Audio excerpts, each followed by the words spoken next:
भास्कराय नमः। हरे कृष्णा। आप सभी का दिन मंगलमय और शुभ हो। आज रविवार 14 दिसंबर का पावन दिन है। वर्तमान में पौष मास के कृष्ण पक्ष की दशमी तिथि चल रही है। दशमी तिथि आज संध्या 6:50 तक रहेगी। इसके पश्चात एकादशी तिथि आरंभ हो जाएगी। कल 15 दिसंबर सोमवार के दिन सफला एकादशी का व्रत श्रद्धा और भक्ति के साथ रखा जाएगा। आज के दिन भद्रा भी विद्यमान है, जिसके विषय में आगे विस्तार से बताया जाएगा। उससे पहले आज के प्रमुख शुभ मुहूर्तों पर एक दृष्टि डाल लेते हैं। आज ब्रह्मा मुहूर्त प्रातः 5:28 से 6:16 तक रहेगा। सूर्योदय सुबह 7:04 पर होगा और सूर्यास्त शाम 5:39 पर। आज हस्त नक्षत्र सुबह 8:18 तक रहेगा। इसके बाद चित्रा नक्षत्र प्रारंभ हो जाएगा। सौभाग्य योग आज सुबह 11:45 तक रहेगा, जिसके बाद शोभन योग का आरंभ होगा। राहुकाल आज शाम 4:30 से 6 बजे तक रहेगा। भद्रा काल सुबह 7:06 से शाम 6:49 तक रहेगा। आज भद्रा का वास पाताल लोक में होने के कारण यह पृथ्वी लोक में शुभ कार्यों के लिए अशुभ नहीं मानी जाती।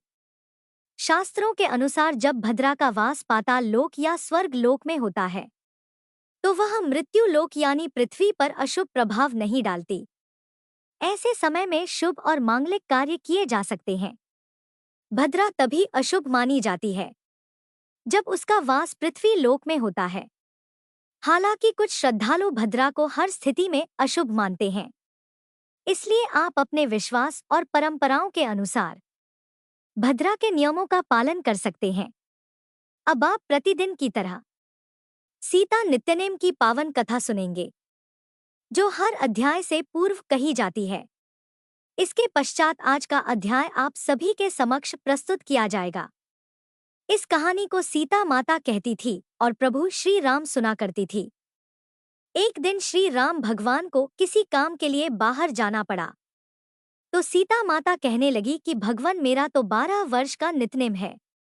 अब आप बाहर जाएंगे तो मैं अपनी कहानी किसे सुनाऊंगी? तब श्री राम ने कहा कि सीते आप कुएं की पाल पर जाकर बैठ जाना और वहां पर जो भी औरतें पानी भरने आएंगी उन्हें अपनी कहानी सुना दिया करना। सीता माता कुएं की पाल पर जाकर बैठ गई।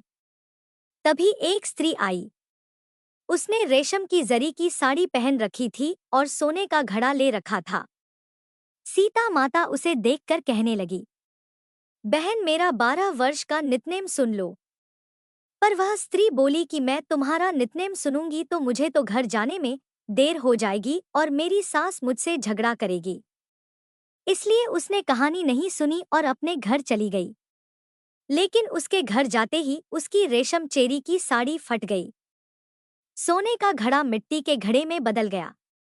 सासू ने देखा तो पूछा, अरे बहू यह किसका दोष अपने सिर लेकर आ गई है? बहू बोली, माँ जी कुएं पर एक औरत बैठी थी। उसने अपनी कहानी सुनने के लिए कहा लेकिन मैंने नहीं सुनी। शायद उसी का यह फल मुझे मिला है। बहू की बात सुनकर अगले दिन वही साड़ी और वही घड़ा लेकर सास कुएं की पाल पर गई। सास को वहीं पर सीता माता बैठी मिली, तो माता सीता ने कहा, बहन मेरी कहानी सुन लीजिए। सासू बोली, एक बार छोड़ मैं तो 4 बार कहानी सुन लूंगी।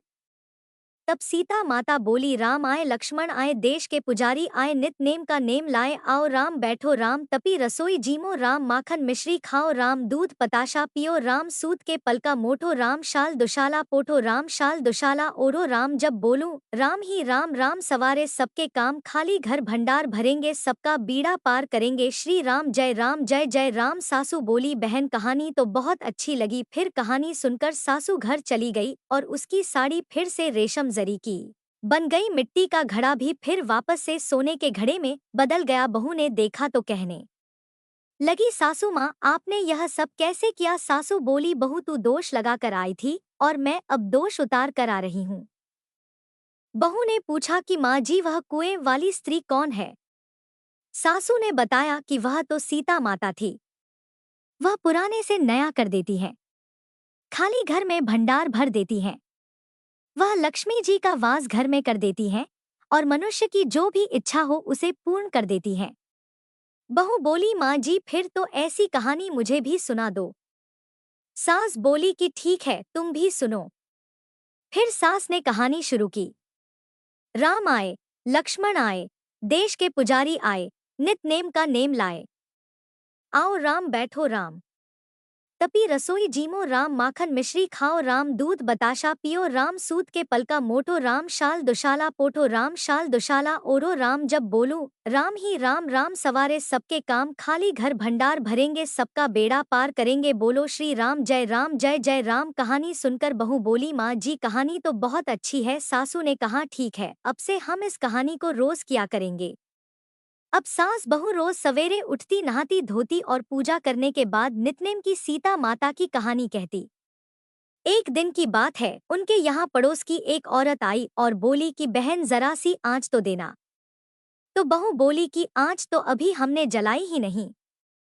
पड़ोसन बोली, तो फिर तुम सुबह 4 बजे से उठकर क्या कर रही हो?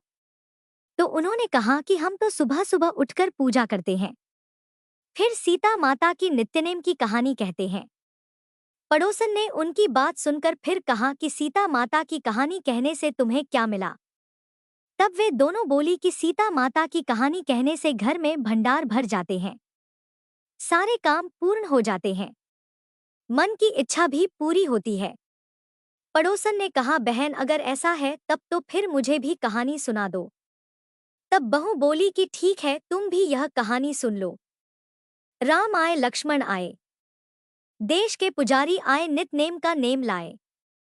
आओ राम बैठो राम, तपी रसोई जीमो राम, माखन मिश्री खाओ राम, दूध बताशा पियो राम, सूत के बल का मोटो राम, शाल दुशाला पोठो राम, शाल दुशाला ओढ़ो राम। जब बोलूं राम ही राम, राम सवारे सबके काम, खाली घर भंडार भरेंगे सबका बेड़ा पार करेंगे, श्री राम जय जय राम। पड़ोसन ने इस कहानी को सुना तो कहने लगी, बहन कहानी तो बहुत अच्छी लगी। अब वह पड़ोसन भी नित्नेम सीता माता की कहानी कहने लगी।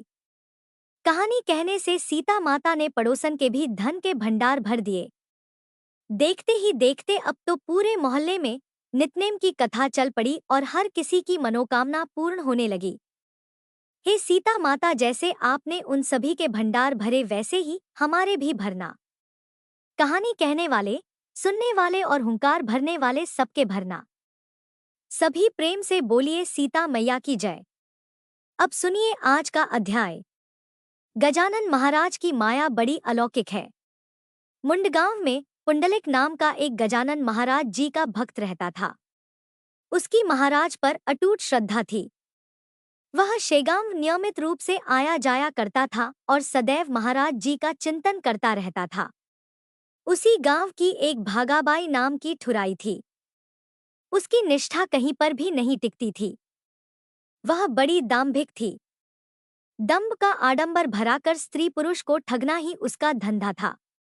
वो एक बार पुंडलिक से बोली, अरे तेरा तो जन्म व्यर्थ चला गया क्योंकि तूने सद्गुरु की शरण नहीं ली। गजानन के दर्शन को तो तू नियमित चाहता है, उन्हें सद्गुरु मानता है। क्या उन्होंने कभी तुम्हारे कान में मंत्र दीक्षा दी है? अरे विधि के बिना कभी गुरु नहीं होता। शेगांव का गजानन तो पागल है। तेरा ज्वर ठीक हो गया था इसीलिए तू उसे मानता है। यह तू काग ताले न्याय की बलि मत चढ़। झाड़ की शाखा पर बैठना और उसी शाखा का टूटना, इसी को काकताले न्याय कहते हैं। गिड़गिड़ गिड़ात बोते यह जो भजन वो करते हैं, यह पिशाचवत आचरण है। वो किसी का भी भोजन कर लेता है, ऐसा भ्रष्ट है। इसीलिए तो तुमसे कहती हूँ कि तुम अंजन गांव चलो। वहां के जाजी के शिष्य को हम दोनों गुरु मानेंगे। कल प्रातः अंजन गांव हम लोग जाएंगे क्योंकि कल वहां पर उनका कीर्तन है, वह सुनेंगे। गुरु तो महाज्ञानी होना चाहिए, चतुर और शास्त्र पारंगत होना चाहिए, परम गुण संपन्न और भक्ति मार्ग का दर्शन कराने वाला चाहिए। इनमें से तो एक भी लक्षण तुम्हारे गजाने में नहीं है। इसलिए देर मत कर, अंजन गांव चल। यह पुंडलिक भोकरे बड़ा भाविक मन का था। भगा भाई के वक्तव्य से उसका मन थोड़ा विचलित हो गया। उसने सोचा कि कल प्रातः अंजनगांव कीर्तन सुनने जाएंगे। अगला विचार आगे देखेंगे। आगे हमारे मन में क्या आता है। ऐसा विचार करके उसने भागी से कहा, चलो ठीक है, मैं अंजनगांव तुम्हारे संग आता हूँ। इस तरह दोनों का विचार हो गया। अब पुंडलिक रात को गहरी निद्रा में सोया हुआ था। 3 पहर रात के समय समर्थ के समान एक दिगंबर पुरुष खड़ा हुआ और बोला, अरे पुंडलिक, तू उस भागी के साथ गुरु करने अंजनगांव जाने वाला है क्या? कोई बात नहीं, जाना है तो जा, शीघ्र जाओ। उसका नाम काशीनाथ है। पागल, वहां पहुंचने पर तुम्हारा भ्रम दूर हो जाएगा। अरे बहुत से लोग आपस में कान लगाकर बात करते हैं, तो क्या वे एक में के गुरु हो जाते हैं? दंभाचार में कभी नहीं पड़ना चाहिए। तू इधर कान कर, मैं तुझे मंत्र देता हूँ। गण गण ऐसा बोलकर महाराज स्तब्ध हो गए। तेरी और कुछ इच्छा है तो बता, मैं वह भी पूरी करूंगा। यह सुनकर पुंडलिक तो बड़ा आनंदित हुआ। सपने में सूक्ष्म निरीक्षण करने लगा तो जाना कि वे साक्षात श्री गांव के गजानन स्वामी हैं। तब उसने कहा, गुरुदेव, यह आपकी पादुकाएं मुझे नित्य पूजन के लिए दीजिए। इसके अलावा मेरी और कोई मनोकामना नहीं है। यह सुनकर महाराज जी ने कहा, तथास्तु। मैंने तुम्हें पादुकाएं दी, तुम उन्हें ले लो और कल दोपहर के समय उनका पूजन करना। सो पादुका लेने के लिए पुंडलिक जैसे ही उठा तो प्रिय श्रोताओं, उसकी तो झट नींद खुल गई। उठकर चारों ओर देखा तो कोई नहीं दिखाई दिया और पादुकाओं का भी कोई अता पता नहीं। अब तो वह बड़ा असमंजस में पड़ गया। अपनी शंका का समाधान उससे नहीं हो पा रहा था। मन में सोचा कि महाराज की वाणी कभी व्यर्थ नहीं जाती। मुझे साक्षात दर्शन देकर भागी ठकुराइन कैसी है यह भी बताया। दूसरे पहर पादुकाओं की पूजा कर, ऐसा भी कहा। इसका अर्थ क्या हो सकता है? क्या नई पादुकाएं बनाकर उनके पूजन का संकेत दिया था? कुछ समझ नहीं आ रहा। मैंने चरणों की पादुकाएं मांगी तो उन्होंने दी, फिर भला मैं नई क्यों बनवाऊं? इस तरह के अनेकों तर्क पुंडलिक अपने मन में कर रहा था। उसी समय उसके घर ठकुराइन भागाबाई उसे बुलाने आई और कहने लगी, पुंडलिक, अब अरुणोदय हो गया है, रास्ता दिखाई पड़ने लगा है, सो मोक्ष गुरु करने अंजनगांव चलो। पुंडलिक ने कहा, भागाबाई, मैं अंजनगांव नहीं जा रहा। तुम्हारी मर्जी हो तो तुम जाओ। मैंने जो एक बार गुरु कर लिया श्री गजानन महाराज, वो मैं नहीं छोड़ूंगा, ऐसा मेरा निश्चय है। यह सुनकर भागाबाई अंजनगांव गई। अब मुंडगांव में जो कुछ हुआ वह आप सभी सावधान होकर सुनिए। इनियाम सिंह स्वामी का दर्शन करने शेगांव आया हुआ था। वह 2 दिन पहले आया था। जब वह मुंडगांव जाने को तैयार हुआ तब महाराज जी ने बाला भाऊ से कहा, यह पादुकाएं इसके पास पुंडलिक को देने को दो। समर्थ की आज्ञा अनुसार बाला भाऊ ने वैसा ही किया। बाला भाऊ ने इनम सिंह से कहा कि तुम्हारे गांव में जो पुंडलिक भोकरे हैं उसे यह पूजन करने के लिए दे दो। यह सुनकर इनम सिंह पादुका लेकर मुंडगांव आया तो पुंडलिक उसे गांव की सरहद पर मिल गया। पुंडलिक ने महाराज को कुशल वृतांत उससे पूछा और कहा कि महाराज जी ने मेरे लिए क्या कुछ प्रसाद भेजा है। यह सुनकर इनम सिंह को बड़ा आश्चर्य हुआ और वह बार बार खोद खोद कर पुंडलिक से पूछने लगा। तब पुंडलिक ने उसे स्वप्न का सारा वृतांत कह सुनाया। यह सुनकर इनम सिंह की भ्रांति दूर हो गई और उसने तुरंत पादुकाएं निकालकर पुंडलिक के हाथों में दे दी। आज भी वे पादुकाएं मुंडगांव में पुंडलिक जी के घर में ही हैं। पुंडलिक ने उन प्रसादी पादुकाओं को दूसरे पहर पूजन किया। श्रोताओं, इस प्रकार संत जन अपने भक्तों का प्रतिपालन करते हैं, उन्हें वाम मार्ग में यानी गलत मार्ग में जाने से बचाते हैं। और इस कथा से समर्थ अपने भक्तों के मनोरथ कैसे पूर्ण करते हैं यह सिद्ध होता है। अकोला में वात्स्नेयी शाखा का राजाराम कंवर नाम का एक ब्राह्मण था। वह सोना चांदी और किराना माल का धंधा करता था। मध्यम श्रेणी का साहूकार था और यह राजा राम महाराज का भक्त था, इसलिए इसके पुत्र भी महाराज जी के भक्त थे। इसके 2 पुत्र थे, गोपाल और त्रियंबक, जो लवकुश के समान थे। छोटा पुत्र जो था उसे व्याहारिक भाऊ नाम से पुकारते थे और वह डॉक्टरी पढ़ने के लिए हैदराबाद गया। बचपन से ही त्र्यंबक को देव ध्यान था और कोई भी संकट पड़ने पर वह समर्थ का स्मरण करता था। वह भागा नगरी में मूसा नदी के किनारे बैठकर महाराज जी का ध्यान करता। इस तरह भा बचपन से ही समर्थ गजानन का भक्त था। एक बार विद्यालय के अवकाश में वह घर आया तो उसे महाराज जी को भोजन कराने की इच्छा हुई। उनको प्रिय पदार्थ बनाकर ले जाने का विचार आया, लेकिन यह सब होगा कैसे? मन में वह बोला, गुरुदेव अब मैं क्या करूं? मेरी तो माता मर गई है। बचपन से ही मेरे घर पर और कोई भी नहीं है। नानी नामक मेरी भौजाई है, लेकिन वह बड़ी गुस्सैल है। मेरी ऐसी मनोकामना है कि आपको आपके जितने भी प्रिय पदार्थ हैं वह सब बनाकर भोजन कराऊं।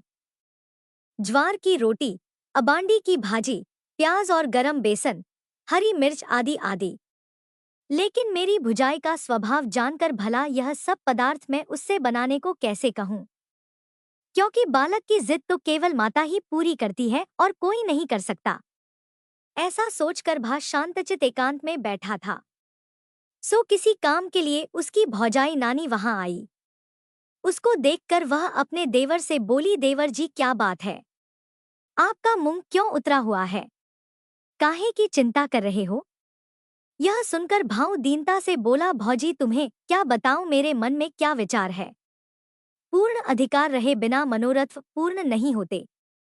फिर तुम पर तो मेरी पूर्ण सत्ता भी नहीं, इसलिए तुम्हें बताकर कोई फायदा नहीं।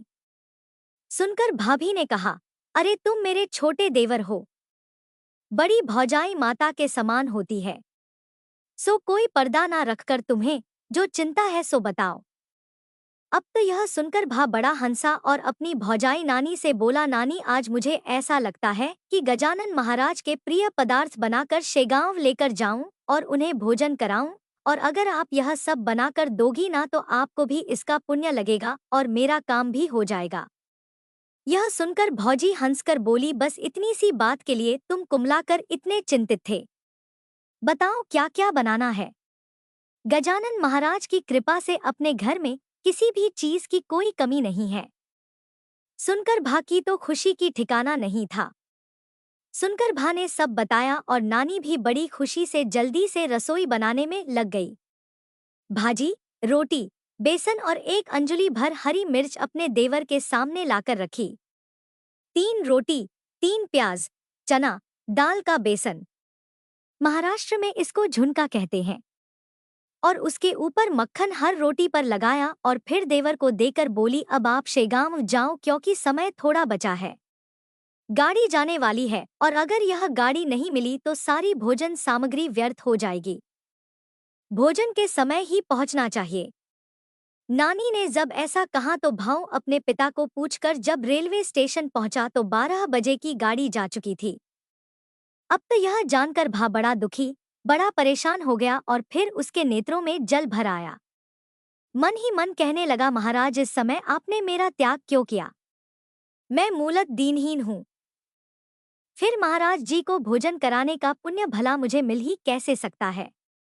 जैसे कौवे को मानस सरोवर का लाभ नहीं हो सकता, ठीक वैसे ही मुझे यह पुण्य शायद नहीं प्राप्त हो सकता। मुझसे ऐसी कौन सी अक्षम्य गलती हो गई महाराज जिससे यह गाड़ी आज छूट गई? हाय रे दुर्देव, तुमने अच्छा दाव साधा। यह थोड़ी सी सेवा भी गुरुदेव की मेरे हाथ से नहीं होने दी। और अगर यह मेरा पाथ्य यदि ऐसा ही रहे तो मैं भी भोजन नहीं करूंगा। एक तो मेरी भाभी ऐसी थी जिससे मैं कोई काम कहने को या अपनी जिद पूरी करवाने से डरता था। आज उसने खुद खुशी खुशी यह सब कुछ तैयार करके दिया तो मेरे तो किस्मत में नहीं कि मैं अपने महाराज जी को यह सब पवा सकूं। अगर आज मैं महाराज जी को भोजन नहीं करा पाया तो मैं भी अब भोजन नहीं करूंगा। यह वचन त्रिवार सत्य है। ऐसा कहकर वह महाराज की प्रार्थना करने लगा। हे कृपा के सागर गुरुदेव, अपने इस बालक की उपेक्षा मत कीजिए। इस पाथे का सेवन करने शीघ्र पधारिए। आपका अधिकार तो बहुत बड़ा है। आप तो क्षण भर में केदारनाथ के दर्शन को पहुंच जाते हैं, फिर इतनी सी दूर आने को क्यों आना आनी कर रहे हैं?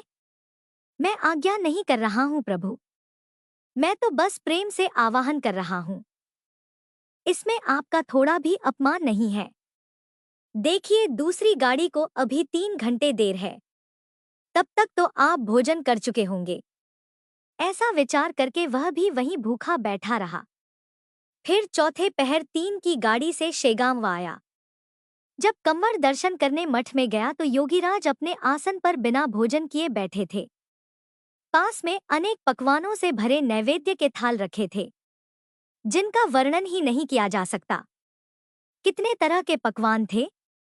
किसी में जलेबी, घेवर तो किसी में मोतीचूर, किसी में पायस तो किसी में श्रीखंड पूरियां थी, किंतु इनमें से किसी का भी महाराज ने स्पर्श नहीं किया था।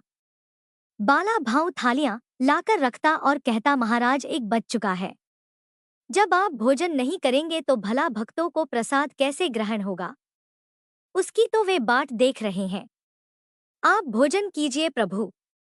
आपसे प्रार्थना करने की किसी में हिम्मत नहीं थी, इसलिए मैं यह कह रहा हूं। तब महाराज जी ने कहा, इस समय आग्रह मत करो, बस थोड़ी देर रुको।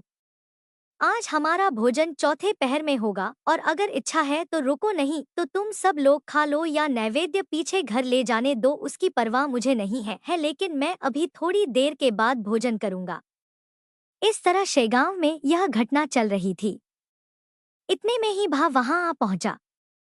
समर्थ को देखकर उसे तो बहुत प्रसन्नता हुई, ठीक वैसे ही जैसे दूर गई हुई माता बालक की दृष्टि में पड़ने पर उस बालक की जो अवस्था होती है, ठीक वही कंवर की हुई उस भा को देखकर महाराज जी हंसकर बोले, अरे अच्छा न्योता दिया, आज क्या यह भोजन की वेला है? इतनी देर कर दी भोजन लाने में, तुम्हारे वचन में बंध गया था और मैं भी भूखा रह गया, ला जल्दी से वो पाथे। यह सुनकर कंवर बोला, गुरुदेव 12 बजे की गाड़ी चूक गई। सो कंवर को बाला भाऊ ने कहा, चल ठीक है, कोई बात नहीं, दुखी मत हो। क्या लाए हो, जल्दी से निकालो। यह सुनकर कंवर ने रोटी, भाजी और प्याज सामने रख दिया। उनमें से 2 रोटियां समर्थ ने खाई और एक प्रसाद रूप में सभी भक्तों को दी। यह घटना देखकर सभी लोगों को बड़ा आश्चर्य हुआ और महाराज जी के अधिकार का पता चला। उन सब लोगों को अब समझ में आया कि आज महाराज जी भोजन क्यों नहीं कर रहे थे। तो ऐसे होते हैं संत जो सबके मन की बात जान लेते हैं। महाराज वास्तव में भक्त वात्सल्य है। यह घटना देखकर सभी लोगों को भक्त विदुर की हस्तिनापुर की घटना याद हो आई, जिसमें भगवान श्री कृष्ण ने दुर्योधन के पकवानों को छोड़कर विदुर के घर साग का सेवन किया था। वैसे ही महाराज ने पकवानों को स्पर्श भी नहीं किया। कमर की रोटियों पर स्वामी जी का मन रीचा हुआ था। भा ने शेगांव में समर्थ का प्रसाद ग्रहण किया, क्योंकि सद्भाव उदित होने पर ही ऐसा होता था। इसके बाद समर्थ ने कंवर से कहा, अब तुम अकोला जाओ, अगले वर्ष डॉक्टरी पास हो जाओगे। तब कंवर ने कहा, गुरुदेव आपकी दया मुझ पर हो, बस इसके सिवा मुझे और कुछ नहीं चाहिए। यह आपके दिव्य चरण ही मेरी निधि है। आपकी दिव्य मूर्ति का चिंतन सदैव हो, यही मेरी प्रार्थना है। ऐसा बोलकर कंवर अकोला चला गया। समर्थ अपने भक्त की कभी उपेक्षा नहीं करते और यही कारण था कि वे कंवर की राह देख रहे थे। अब एक और प्रसंग भी सुनिए। शेगांव में रहने वाला तुकाराम शेगोकार नाम का एक किसान महाराज का भक्त था। वो खेती का काम करता था।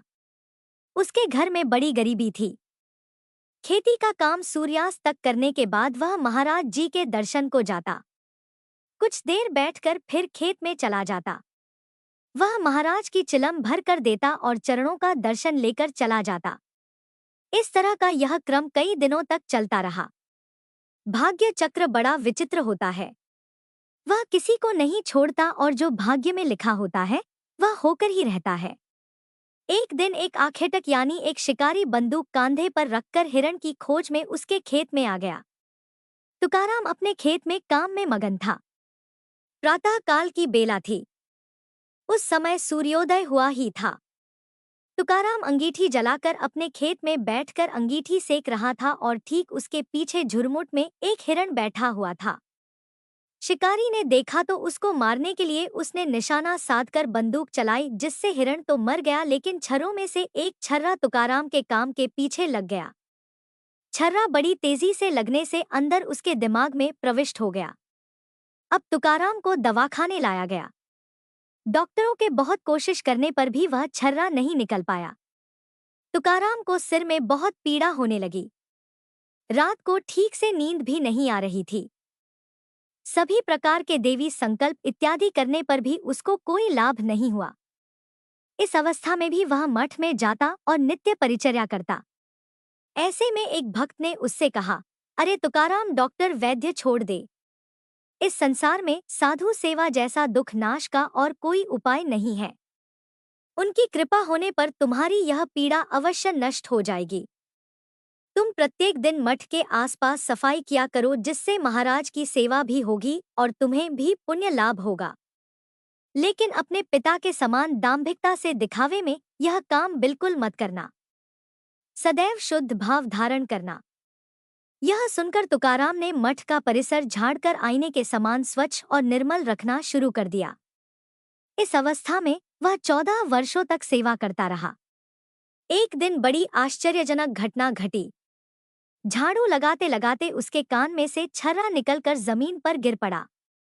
जैसे लसोड़े को दबाने पर उसका बीज बाहर गिर पड़ता है, ठीक वैसे ही कान के अंदर फंसा हुआ छर्रा जमीन पर गिर पड़ा और कान में से छर्रा गिरने के बाद उसके सिर की जो पीड़ा थी, जो 14 वर्षों से वह झेल रहा था, वह अचानक बंद हो गई। ऐसा सेवा का प्रभाव होता है और मठ परिसर में झाड़ू लगाने का काम वह अपने अंतिम समय तक करता रहा। प्रकृति के बिना परमार्थ मार्ग में कभी निष्ठा नहीं होती। एक बार अगर हो जाए तो स्थिर हो जाती है। इस तरह भावुक जानते हैं कि संत सेवा अत्यंत श्रेष्ठ और महान है। एक बार समर्थ स्वामी श्री गजानन चंद्रभागा तीर के भगवान विट्ठल को मिलने पंढरपुर गए। साथ में कई भक्तगण थे। वारी का समय था, सो विशेष गाड़ियां छूट रही थी। महाराज के साथ जगू आबा, हरि पाटिल, बापूना, काले और कई सारे लोग थे। यह सभी लोग शेगांव से निकलकर नागजरी पहुंचे। यह नागजरी शेगांव के पास है। वहां एक भूविवर में गोमाजी नाम के साधु ने समाधि ग्रहण की है और यहाँ पर सदैव बहने वाले झरने हैं, इसीलिए इस गांव का नाम नागजरी पड़ा। यह गोमाजी महाराज महाजी पाटिल के गुरु थे और इन्होंने शेगांव के पाटिल वंश को आशीर्वाद दिया था। इसलिए शेगांव के पाटिल गोमाजी की वंदना करके पंढरपुर जाते हैं। इसी प्रकार परिपाटी के अनुसार सब लोग नागजरी जाकर गोमाजी महाराज की वंदना करके ट्रेन में बैठकर पंढरपुर के लिए चले। हरि पाटिल के साथ स्वामी समर्थ थे और दूसरे 550 आदमी भी थे। आषाढ़ शुक्ल नवमी का वह दिन था। बहुत से वारकरी लोग पंढरपुर में जमा होने लगे। श्रोताओं, आकाश में बादल छाकर कहीं कहीं वर्षा हो रही थी। भू वैकुंठ पंढरपुर में जन समुदाय उमड़ पड़ा था और वैसे ही उमड़ पड़ा था जैसे समुद्र में ज्वार भाटा उमड़ता है। प्रदक्षिणा मार्ग में बड़ी भारी भीड़ थी। ताल की नाद में भक्तगण जय जय राम कृष्ण हरि की धुन बड़े ऊंचे स्वर में गा रहे थे। किसी का शब्द किसी को सुनाई नहीं पड़ रहा था। ऐसे आनंद में सभी लोग मगन थे जिसका तो वर्णन ही किया नहीं जा सकता। निवृत्तिनाथ, ज्ञाननाथ, सावंता, तुकाराम, गोरा कुम्हार और सोपानदेव और मुक्ताबाई आदि की पालकियां पंढरपुर में प्रविष्ट हुई और भक्तों के उड़ाए हुए अबीर गुलाल से पूरे अंबर में लाली छा गई। सुर सर्वत्र फैल रहा था। तुलसी और फूल भी बहुत सारे थे। ऐसे समय में महाराज पंढरपुर पहुंचे और कुकाजी पाटिल के बाड़े में ठहरे। यह बाड़ा प्रदक्षिणा मार्ग के रास्ते पर है। मंदिर में बड़ी भारी भीड़ थी। एक एक हाथ पर पुलिस लोग बंदोबस्त के लिए खड़े हुए थे। भक्तगण भगवान का भजन करते दर्शन को जा रहे थे। एकादशी के दिन बापू को छोड़कर अन्य सभी लोग दर्शन करने चले गए। बाद में बापू ना भी जल्दी से दर्शन के लिए दौड़ा। मंदिर में इतनी भीड़ थी कि चींटी का भी प्रवेश कठिन था। बापू ना कैसे दर्शन को जाए, फिर गरीब भी था। तो मन में वह कहने लगा, हे ऋषिकेश, हे विट्ठल, आप क्यों कठोर हो गए? मुझे दर्शन दो।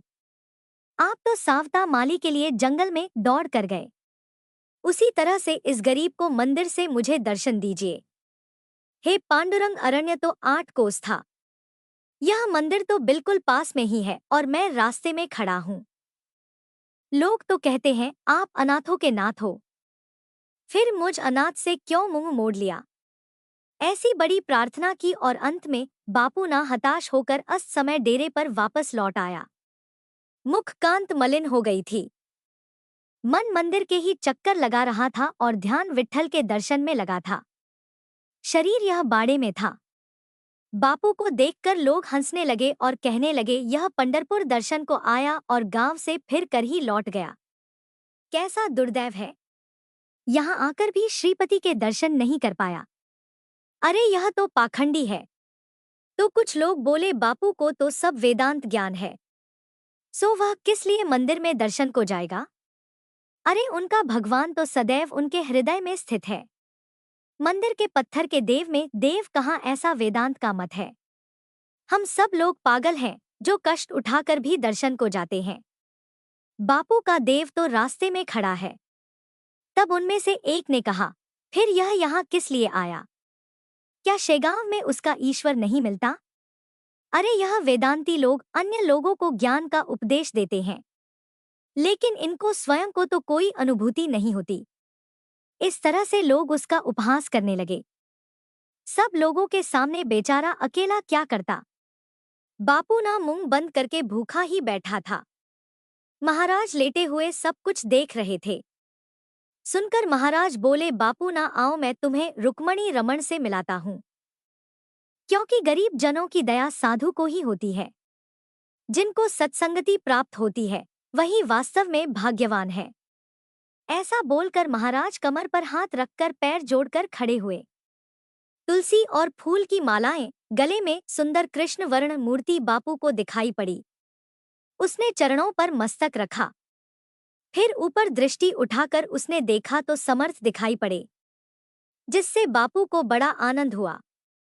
पीतांबर जो बापू को दिखा, मंदिर से जाने पर उसे वही वेश दिखाई पड़ा।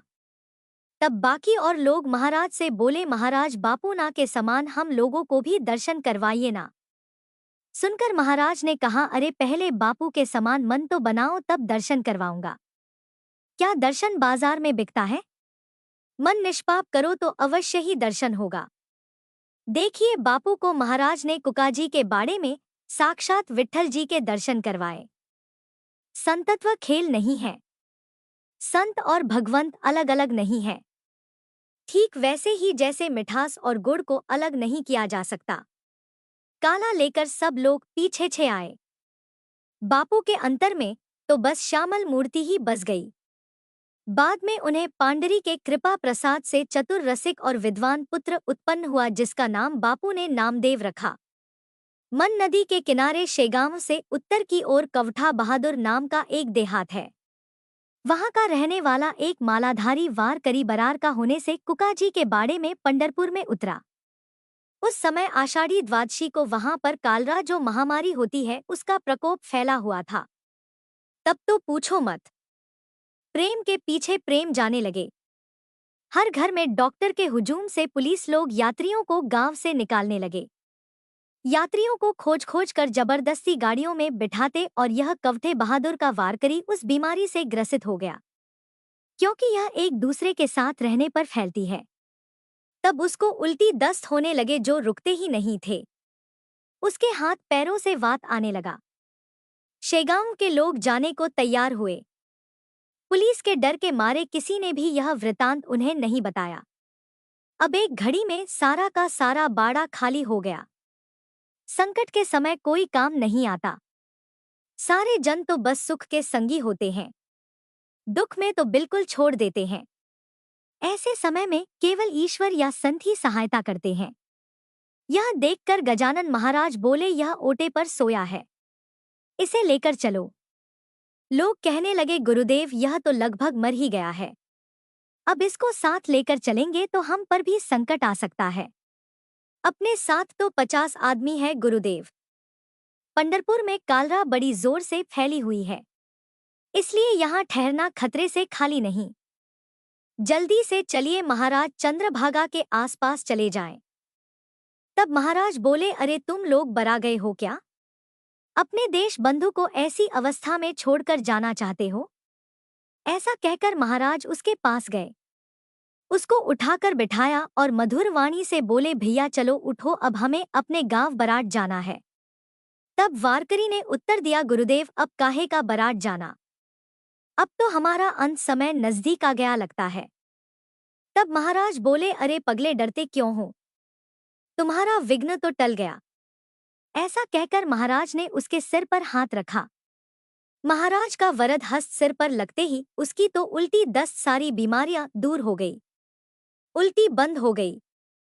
थोड़ी थोड़ी शक्ति उसको शरीर में पता लगी तो वह किसी प्रकार उठकर खड़ा हुआ। तब महाराज ने उसका हाथ पकड़ा। फिर भला यमराज अपने मन से उसे कैसे लेकर जाता। घड़ी भर में वह स्वस्थ हो गया और सबके साथ चंद्रभागा के पास समर्थ आ गया।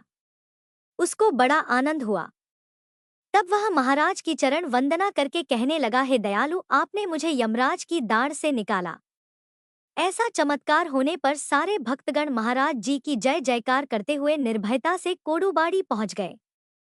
इस तरह श्री गजानन महाराज के साथ सभी लोग पंढरपुर की वारी करके शेगांव पहुंचे। एक बार एक कर्मठ ब्राह्मण गजानन महाराज के दर्शन को शेगांव आया। वह बड़ी दूर से महाराज की कीर्ति सुनकर दर्शन करने के लिए आया हुआ था। वह मध्य संप्रदाय था और उस संप्रदाय से छुआछूत और सुचिता अशुचिता का बड़ा कड़ा निषेध है। वह महाराज को देखकर सोचने लगा, मैं बेवजह ही यहाँ आया इस पागल की वंदना करने। अरे यह तो भ्रष्टाचारियों के शिरोमणि लगते हैं। अरे यहाँ तो किसी प्रकार की शुद्धि और अशुद्धि का कोई ख्याल तक नहीं, कोई नियम नहीं, कोई बंदिश नहीं, अनाचार का साम्राज्य है। ऐसे पागल को लोग साधु कहते हैं। बड़े आश्चर्य की बात है, उस समय मठ में एक काले शान का शव आने जाने के मार्ग में पड़ा हुआ था। उसको देखकर ब्राह्मण तो और खिन्न हो गया। सोचा, अब मैं पानी कैसे लाऊं? रास्ते में तो यह श्वान मरा पड़ा है, इसको कोई उठाता नहीं। हमेशा गांजा फूंकते रहते हैं और इस पागल की वंदना करते हैं और महाराज महाराज करते फिरते हैं। ऐसे साधुत्व का नाश हो। अरे मुझे कहाँ से यह बुद्धि हुई इनके दर्शन करने की? उसका संशय नष्ट करने को महाराज उठकर वह ब्राह्मण जहाँ खड़ा था वहां आए और कहने लगे, अरे आप यथावत पूजा कीजिए, यह श्वान मरा नहीं है, आप बिना वजह शंका मत करो। तब तो वह और क्रोधित होकर कहने लगा, अरे मुझे तुम जैसा पागलपन नहीं हुआ है। इस शान को मरे एक पहर हो गया है, उसका शव रास्ते पर पड़ा हुआ है, इसका कोई विचार तुम में नहीं है। यह सुनकर महाराज ने उत्तर दिया, भाई हम लोग तो भ्रष्ट हैं, हमको आपके जैसा ज्ञान कहाँ। लेकिन तिल मात्र भी शंका मत करो, मेरे साथ पानी लाने के लिए गगरी लेकर चलो। ऐसा कहकर पुण्य राशि महाराज उस श्वान के पास गए और उसको चरण स्पर्श किया तो वह श्वान तुरंत उठकर बैठ गया। यह चमत्कार देखकर वह ब्राह्मण निरुत्तर हो गया और महाराज का अधिकार सबसे श्रेष्ठ है, यह जान गया। यही देवता है। योग्यता न जानकर मैंने तो व्यर्थ में इनकी निंदा की। ऐसा कहकर उसने महाराज जी के चरणों को पकड़ लिया। गुरुदेव मेरे सारे अपराधों को क्षमा करो, मेरे शीश पर अपना वरद हस्त रखिए, मैंने तो अनंत अपराध कर दिए हैं। आप तो देवता हैं और जगत का उद्धार करने के लिए आपने अवतार धारण किया है। श्रोताओं, उसने फिर यथाविधि महाराज जी की अर्चना की और उसके मन की सारी शंकाएं नष्ट हो गई। फिर अत्यंत दीनता से आराधना करके वह प्रसाद लेकर अपने देश को लौट गया। समर्थ साक्षात भगवान है, ऐसी प्रचिति उसे हो गई। और आज की कथा सुनकर आप सबको भी अनुभूति हुई होगी कि गजानन विजय महाराज कोई साधारण नहीं बल्कि भगवान के साक्षात अवतार थे। आप सब भी प्रेम से बोलिए गजानन महाराज जी की जय। अब सुनिए लपसी और तपसी की कहानी। एक बार की बात है, एक लपसी था और एक तपसी था। तपसी तो भगवान की तपस्या करता था और लपसी सवा शेर की लापसी बनाकर उसका भोग लगाकर जीम लेता था। एक दिन वे दोनों आपस में झगड़ा करने लगे। लपसी बोला मैं बड़ा हूँ, तप्स बोला मैं बड़ा हूँ। इतने में ही देवर्षि नारद वहां आए और बोले, तुम दोनों क्यों झगड़ा कर रहे हो? लपसी ने बताया कि हे देवर्षि मैं बड़ा हूँ, और तप्स ने कहा मैं बड़ा हूँ। तप्स बोला, मैं सारा दिन भगवान की पूजा करता हूँ, इसलिए मैं बड़ा हुआ। यह सुनकर नारद जी ने कहा कि मैं तुम्हारा फैसला कल कर दूंगा। कार्तिक मास चल रहा था। दूसरे दिन लपसी और तपसी नहाकर आए तो नारद जी ने 1.25 करोड़ की अंगूठी उनके आगे फेंक दी। लपसी का ध्यान उस अंगूठी पर नहीं गया। तपसी तपस्या करने बैठा तो उसे जमीन पर पड़ी हुई अंगूठी दिखाई पड़ी और उसने अपने घुटने के नीचे छुपा लिया और तपस्या करने लगा। उधर लपसी लापसी बनाकर उसका भोग भगवान को लगाकर जीमने बैठ गया। इतने में ही देवर्षि नारद वहां प्रकट हुए। उन्हें देखकर दोनों ने उन्हें प्रणाम किया और फिर दोनों ने एक साथ पूछा, बताइए देवर्षि, हम दोनों में से कौन बड़ा है? फिर तप्स ने एक बार फिर कहा कि मैं बड़ा हूं। लप्स हाथ जोड़कर खड़ा रहा। तब देवर्षि ने कहा कि मैं अभी इस बात का निर्णय किए देता हूं। फिर देवर्षि ने तप्स को इशारा किया और कहा कि तुम जरा अपना घुटना तो उठाओ। तब तपसी के एक घुटने के नीचे 1.25 करोड़ की अंगूठी निकली, जिसे देखकर नारद जी बोले, यह अंगूठी तूने चुराई है, तुझे तेरी तपस्या का फल नहीं मिलेगा। तब तपसी बोला, है नारद जी, मेरी तपस्या का दोष कैसे दूर होगा? नारद जी ने कहा, रोटी बनाकर बाटियां नहीं बनाया तो फल तुझे मिलेगा। ब्राह्मण जमाकर दक्षिणा नहीं दी तो फल तुझे मिलेगा। साड़ी देकर ब्लाउज नहीं दिया तो फल तुझे मिलेगा। और जो दिए से दिया जलाए उसका फल तुझे मिलेगा। सब व्रत त्योहारों की कहानी सुनने के बाद जो तेरी कहानी ना सुने उसका फल तुझे मिलेगा। तब से लपसी तपसी की कहानी सुनी और सुनाई जाती है। कहानी सुनने के बाद कहा जाता है, लप्स को फल लप्स ना हो, तपसी को फल तप्स ना हो, महा की कहानी कथा को फल महाने हो। यह थी लपसी और तपसी की पावन कथा। इन दोनों की अगली कथा आप सभी अगले वीडियो में सुनेंगे। यदि आपको यह कथा अच्छी लगी हो तो कृपया वीडियो को लाइक करें और अपने विचार हमें कमेंट में अवश्य लिखें। हरे कृष्णा।